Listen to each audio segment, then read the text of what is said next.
So hi everybody, welcome back to the channel. Thanks for clicking on mine. I'm back out, it's another school night escape and I'm just out just to try my new North Face tent again and give it a fair old shakedown in what is going to be a pretty rubbish forecast. Up to 50-60 mile an hour winds, very heavy showers and flash flooding. So it'll be a good little test. I'm hoping I can find a shelter spot obviously and just make it a more comfortable night. The other reason for coming out was there's been a lot of reports of northern lights this last few days, so a lot of really nice photos of the aurora. I was hoping if I get a view looking north, as you can see behind me there, that we might just get a chance of some nice photos tonight if it clears up for long enough. But it is kind of in between the showers and the clag, I think. Anyway, we'll take what we can get. Unsurprisingly, it's really boggy underfoot. Yeah, been a lot of heavy rain in the last 24-48 hours. I'm just hoping I can find a dryish pitch, which might be easier said than done. Yeah, really boggy. Well, this is obviously one of the main paths, so it's not surprising. And there's no stonework in this path at all, so it's not, hopefully it's not a bad sign.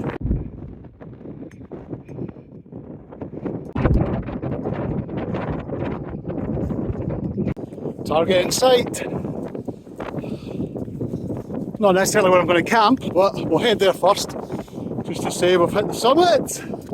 Easy little summit that it is. And then we'll look for shelter.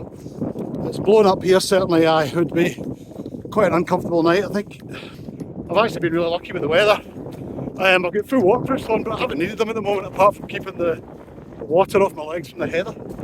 There's a break at the moment, which is great. I can see it's looking pretty rainy behind the camera, but at the moment it's all good, so if I can get pitched in the dry, that'll be a bonus. So close, and yet so far away. Oh dear, let's see if we can find a way around this.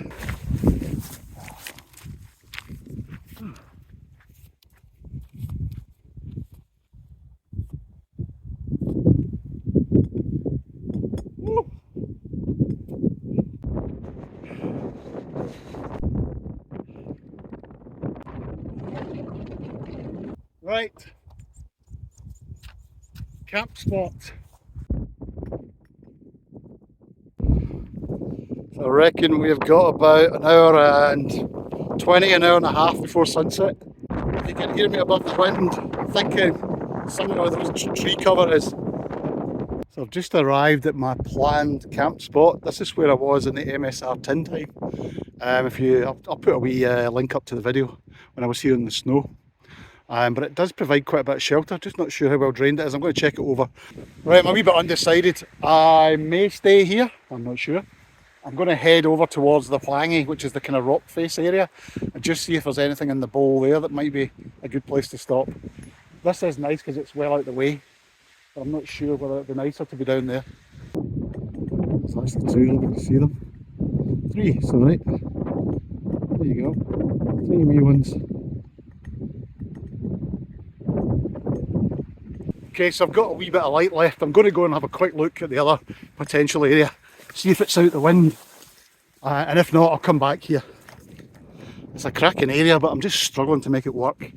Even though I've got an assault tent with me, I'm still struggling to get space that would be flat and allow me to get the vestibule up. Yeah, not ideal. Oh, I do like it though. It's a nice wee spot. If I could just find a ledge big enough and out the wind, which is fairly battering me from behind here. Yeah, I'm wondering if I can get myself in here, but it does tend to be a popular spot, but we are talking about pretty bad weather midweek and it'll be dark in about an hour.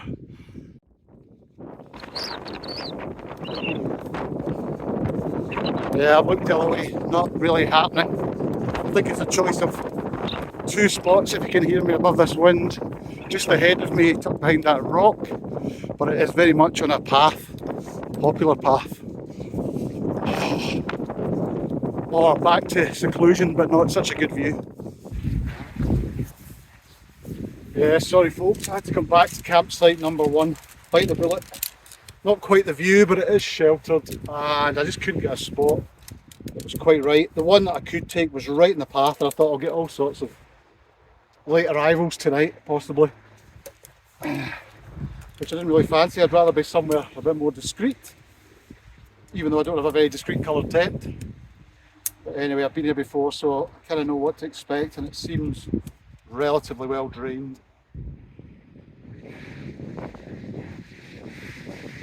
Right, that's us pitched. Yeah, it wasn't too bad. It's not as quick as an all-in-one pitch, but it's still alright.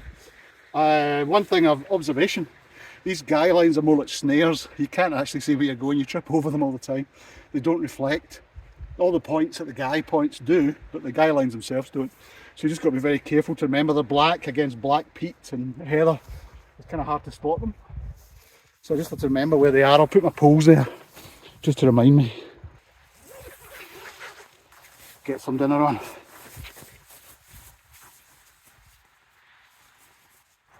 I had to climb inside with my manky boots and got the inside of the floor wet while I was trying to velcro it all. So first things first is I need to sponge that down and dry it out. So just for your reference, I've got the Neo Air NXT again, which has a really good R value. Shouldn't need it tonight, though I don't think it'll get that cold. I think it might be a wee chilly morning slightly, but still well above zero. Right, let's get the bag out, get that lofted. Sleeping bag is the Decathlon Trek 900, 0 rated again, so should be plenty warm again for tonight. We'll keep using this as far as I can into the season. I might actually end up getting a bivvy bag or something and just trying to use it over it, and that would probably allow me to use that bag for virtually all year round.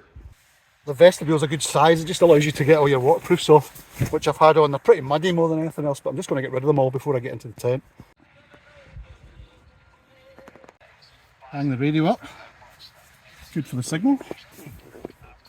Right, we're nearly there. I think I've got one more clip, one or two clips to put on the tent vestibule, and then we'll get the cook set up and get some dinner on, because it's getting on actually. It's 7:25. It's always the same with these little rush school night escapes. Just time runs away with you between filming, pitching, getting your gear sorted out, getting up here.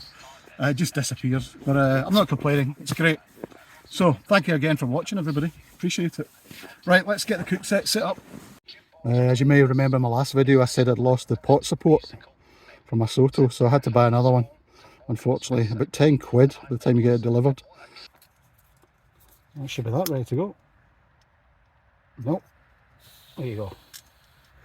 Don't know what it is about the Soto, you have to put it on pretty tight on some of these canisters to get it to work properly. But anyway, we've gone culinary tonight. Yeah, it's going to be a sophisticated meal. It's got the calories though, it's all that matters. What is it, 500 plus, that'll do me. So my view is limited to Ben Lomond, just over the heather there. I don't know if you can see it, I'll zoom in for you. So basically facing north, but at the moment there's a lot of clouds still about, although it's good to see that it hasn't rained. Yeah, I'm hoping the cloud cover might disappear and we'll get a view.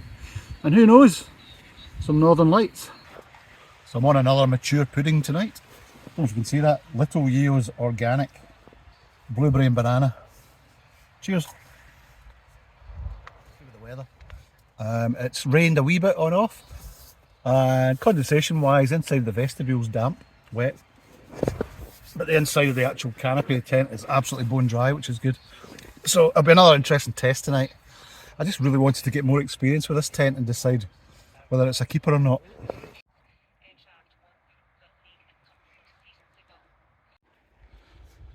Well, it's certainly not clear enough yet to see anything going on, but it might lift, We'll wait and see what happens. I just had my dinner. I'm going to break into some vodka and crisps shortly. And I've also got some Smarties. The wind is yeah, pretty steady, but these trees protect you from most of the big gusts, so the tent's hardly moving. Very, very quiet. Seems to have really cooled down significantly now. Just all of a sudden just got a lot colder. I don't know if it's because I was outside filming maybe, and I'm just feeling the cold temperatures, but yeah, no, it really did drop. Anyway, I've got some vodka, I'm going to go into that, and some salt and vinegar crisps. A wee bit of snacking and listen to Radio Scotland. All is good with the world. It's nice to relax, even if it is for a very short period of time. 5 to 9, and the tent is bone dry inside. No sign of any condensation at all. I think it's just the wind and the fact that it's not actually rained too heavily. Just a couple of wee showers. So yeah, very comfortable night. I'm fed, I'm watered. I'm going to finish this vodka, and then I want to go out and just see if the sky clears at all. Any chance of seeing any aurora? I don't know. So anyway, cheers folks. Thanks again for watching. Really appreciate it. And we'll get back out in a few minutes and just see what's happening outside. Yeah, it's about 9:30. I've just checked the phone. I'm only getting yellow warning alerts, which basically says you might be able to see it in the extreme north, sort of north of Scotland. But nothing red alert yet at the moment. I'll stay up for a wee while anyway, see what happens just in case. But yeah, I'll just chill out, just chill out, listen to the radio, finish that vodka. But it's quite relaxing, I have to say. I quite like it. It's nice, and I've been really lucky. The rain has held off, just the odd shower, nothing serious. The winds are pretty buffeting, but in here you're pretty secure. The trees just break it up. So yeah, hopefully it'll be a peaceful night. Yeah, the stars are out above me, but there's cloud in the lower horizon, so it's not really helping much. But I'm literally facing north this way with the camera. I can actually see the plough and the North Star just above me. But yeah, nah, not a lot. And I don't know if the camera will show it, but behind you there's actually quite a lot of light pollution. In fact, a huge amount of light pollution. I'm kind of surprised.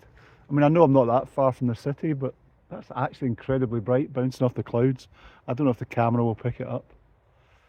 Anyway, I'll probably just brush my teeth, have an early night, climb inside. I'm just so comfortable in the tent. It's nice to be in. The wind feels like it's died a wee bit, and it doesn't look like any sign of imminent rain. So you might be able to see the difference there with the fly sheet. You can see all the beaded water on the vestibule, and then if you look at the main tent canopy, which is made out of the Futurelight, it's just dry. It doesn't have the same, the water just doesn't stay on it the same way. Right, I'm going to retire, head in, get warmed up. Right everybody, off to bed just after 10. I'll see you in the morning, all being well.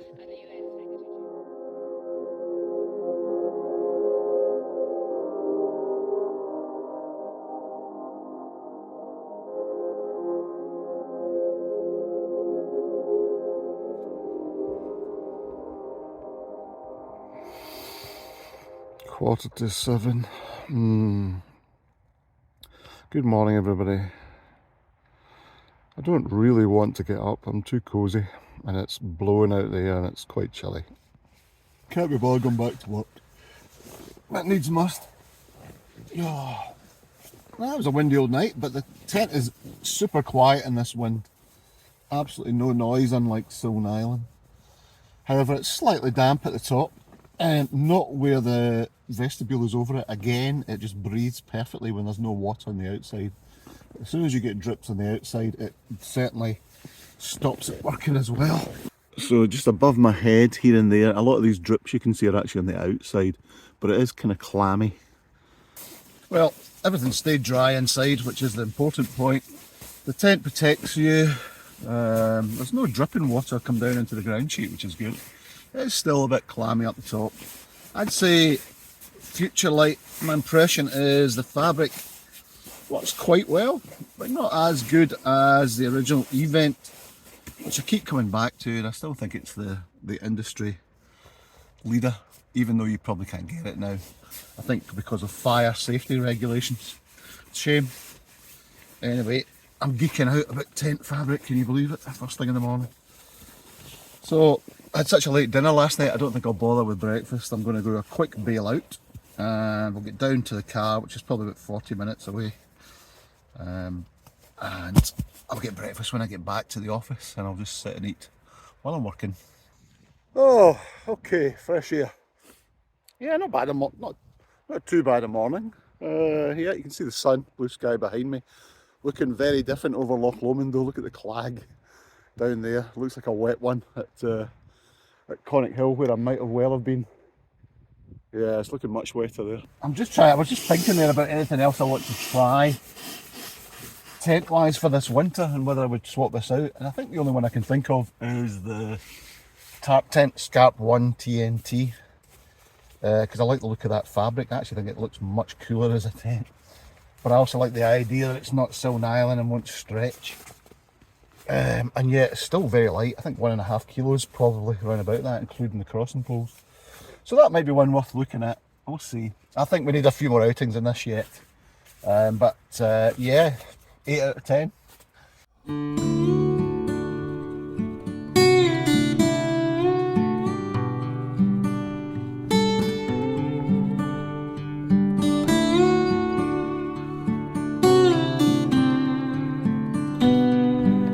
Okay everybody, thank you again for watching. Leave no trace as always. Back to work, and I'm going to make a quick exit before the next heavy shower comes through. So thank you for watching. If you like the channel, if you've not subscribed before, I'd really appreciate it if you subscribed.